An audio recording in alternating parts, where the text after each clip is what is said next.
Welcome back to yet another Brave Exvius video. Today we're going over the terrific free damage dealer Kadaj. And I don't mean free and good and terrific as in he's pretty good for a free unit. I mean he's incredible. He's an incredible damage dealer that you guys are getting your hands on for free. If you're just starting the game, this is going to be the character that you're probably using.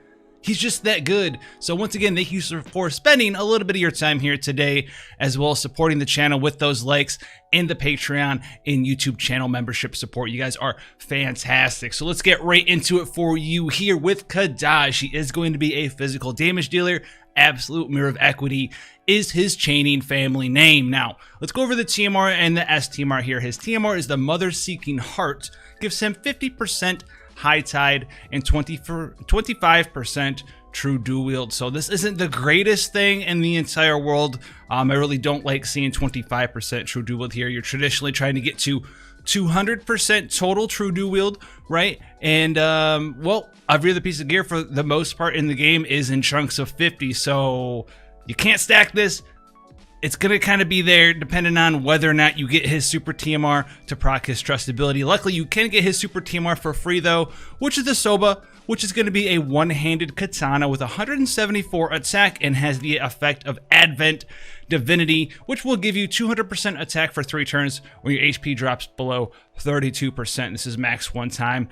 Advent Divinity here isn't really that great. You're just gonna put this on him to proc his trustability and also free up a materia slot there for Kadaj. So let's go over his equipment selection here. We have access to swords, katanas, the guns, and the fist weapons here. Armor selection, hats, clothing, light armor, as well as robes for some reason. Maybe he's getting that robely attire on, looking for his mom, wandering around the plains of Midgar and the rest of Gaia out there, okay? Now let's get into his skills here. First couple of skills, we have a light resist buff here with Endless Yearning. We have Formation 8 that can stack up to a relatively high multiplier of 10 times. Absolute Mirror of Equity, not his main damage dealing skill though. We have Mystic Bullet, which can increase your evocation gauge for some quests if you're doing that, but these are not really the skills that make him stand out. But now we're going to get into those right now with his 2 imbues. Yes, 2 imbues. So we have the Wind one here and the Dark one. We have a Presence, which is the name of the skill. It's just called Presence, and then we have Dark Shine. So Presence is going to be the Wind Imperil 80% with Wind Imbue for 5 turns to the caster, attached to an Absolute Mirror of Equity chaining skill. Dark Shine is the dark version of that, so Dark Imbue for 5 turns, and Dark Imperil of 80% there. His main damage dealing skill is Thunderous Crash. Okay, it's going to start off looking like it's pretty bad, but this skill is so good. So it's Absolute Mirror of Equity. The first 7 hits of this 8-hit skill, the first 7 are a 1.0 mod with ignore 50% defense, and then the final hit is a 4.0 mod, ignore 50% defense. And this skill is going to get a lot of multiplier increases, and because of the way that this skill is divvied up, right, it's got a 2-hit portion, right? It's got damage for the first 7, damage for that final hit, and then both of those have ignore 50% defense. That any multiplier that is added to Thunderous Crash is actually going to get put into the damage formula 4 times for this skill. So a 3.0 mod is actually a 12.0 mod at the end of the day when you're adding it into Thunderous Crash. That's why this skill is going to get insane for you in there. All right, we have Double Limit here, which gives you dual cast. He does get that right away at 6-star. Now we're going to go into a 7-star skills here, where the first one is Genova Link. 4-turn cooldown, available on 175% attack, defense, magic, and spirit buff for 3 turns to the caster. 100% light and dark resistance buff for 3 turns to the caster, 50% Man-Eater buff for 3 turns to the caster, and a 3.0 mod buff for all of his skills here, which does include Thunderous Crash. We just talked about that. It's going to be a 12.0 mod overall, and it's going to give him triple limit for 4 turns, which is going to give him triple cast. Now we also have some other skills. Reunion Kadaj, you can use this on turn 1. It's got a 4-turn cooldown, HP and MP heal over time, and will also unlock Enveloping Darkness, Gaia Quake, and Spinning Blade Dance as a skill. Each of those are 3 different skills. You can use them 1 time. Now, it's not unlocked for 1 turn. It's unlocked for 1 use, so keep that in mind. We'll go over those later. Then we have Hell's Gate Illusion. 5-turn cooldown, available on turn 5. It's going to be an 80% defense break for 1 turn to the enemy, a 120% Wind and Darkness Imperil to the enemy for 1 turn, and a 11 times mod with ignore 50% defense, and it's a single hit chain finishing skill. The last attack here is Petaflare, Really not that big of a deal here. It's going to cost 3 Evo Gauge crystals. This is kind of him summoning Bahamut, letting them know, you know, you're doing the damage there. 4.0 mod, ignore 50% defense to all enemies. Now let's go over his passives here for you. Let's touch on his trustability. So if you want to activate his trustability, and you do, it's because it's 40% attack, 40% HP, 50% man-eater, and 50% true dual wield. So if you want to avoid activating this with his materia, his TMR, you're going to want to get his STMR from the store, which you can get in the King Mug shop for free. Just get in there, make sure you're continuously doing the event. It should be going on for another week there. Now, for the rest of his passives, we have attack out the brain. We have attack everywhere. Attack, attack, attack. 80%, 100%, 170% attack there with a little bit of MP defense, HP, and spirit as well. We talked about the true dual wield from his trustability. He's got 50% more on top of that, so 100% base true dual wield with his trustability activated. You're gonna need to pick up on another 100%. He does have a passive 3.0 multiplier to all of his damage dealing skills, including Thunderous Crash. So there's another 12.0 mod for Thunderous Crash right there. He's got some dark resistance of 70% passive. He is a true dual wield character. He does have the 6x mod cap. Keep that in mind. He also has base dual wield for you there, so you don't have to worry about finding a way to equip him with 2 weapons. Now, outside of that, though, let's go over his conditional skills. Stolen Materia, way to increase the evocation gauge. Aching for Mother.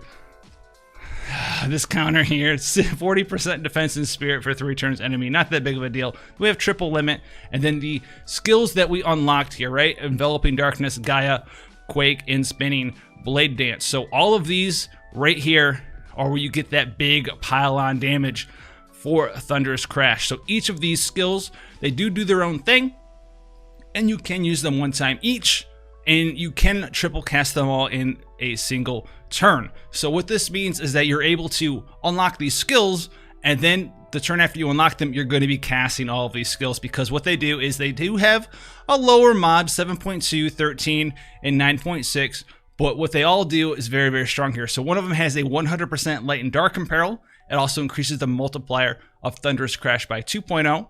One of them has a 74% defense break for 3 turns to an enemy and increases Thunderous Crash's multiplier by 1.0. And the final one is just Thunderous Crash mod increased by 3.0 while doing a 9.6 times mod in damage. So overall, this is going to give you 6 times mod increase into Thunderous Crash, but that is getting applied 4 times because of the modifiers and how they work out for Thunderous Crash and the way that skill is calculated. So you're going to be getting, yes, 4 times 6.